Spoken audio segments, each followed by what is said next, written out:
पिछली वीडियो में हमने उच्चारण स्थानों के विषय में पढ़ा था और आज हम प्रयत्न के विषय में पढ़ेंगे। यत्न प्रयत्न एक ही बात है और जो प्रयत्न है यत्न है वे दो प्रकार के होते हैं। एक पहला जो है वह अभ्यंतर और अभ्यंतर के 5 भेद होते हैं। दूसरा है बाह्य और ये 11 प्रकार का होता है। जो अभ्यंतर प्रयत्न है इसका पहला भेद है स्पृष्ट, दूसरा ईसत स्पृष्ट, तीसरा ईसद विवृत और 4 का विवृत और 5वां भेद है समृत। स्पृष्ट, पिछले स्टेट में एक प्रश्न आया हुआ है कि स्पृष्ट कितने हैं, तो ये कै से लेकर के मैं तक 25 होते हैं। ईसद स्पृष्ट यह वैरल है, ईसद विवृत आपके ये जो स्वर है जो श और श है ये आ जाएगा और विवृत आपके जो स्वर है वे आ जाएंगे और समृत में केवल ह्रस्व ए ही आएगा। जो आपका दूसरा भेद है बाह्य प्रयत्न ये 11 प्रकार का होता है।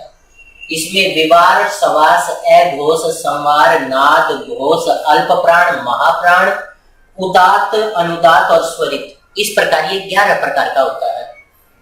जो विवार, सवास और अघोष है इसके अंदर वर्ग का पहला और दूसरा जो अक्षर है वो आएगा और श, श और स ये तीनों से आएंगे। फिर आपका सवार, नाद और घोष है, इसमें वर्ग का तीसरा, चौथा और 5वां और य व र ल और सारे के सारे स्वर आएंगे।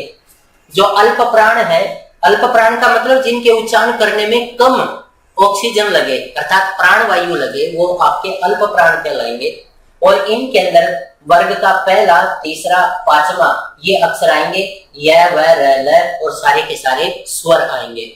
जो महाप्राण है इसके महाप्राण का मतलब जिनके उच्चारण करने में ज्यादा प्राण वायु का प्रयोग किया जाए तो वो प्रयोग किया जाएगा। एक बार स्टेट में प्रश्न आया हुआ है कि वर्ग के दूसरे और चौथे वर्ण की कौन सी संज्ञा होती है, महाप्राण संज्ञा होती है। या ये पूछ ले कि वर्ग का दूसरा और चौथा जो वर्ण है ये किस प्रयत्न के अंतर्गत आते हैं, तो आप बताएंगे महाप्राण जो प्रयत्न है उसके अंतर्गत आते हैं और इसमें तीनों के तीनों श आ जाएंगे। तो ये आपके महाप्राण में आ गए। उदात, अनुदात और स्वरित ये सारे के सारे स्वर हैं। उदात और अनुदात जो स्वरित हैं ये केवल स्वरों की ही संज्ञा होंगे, व्यंजनों की संज्ञा नहीं होते।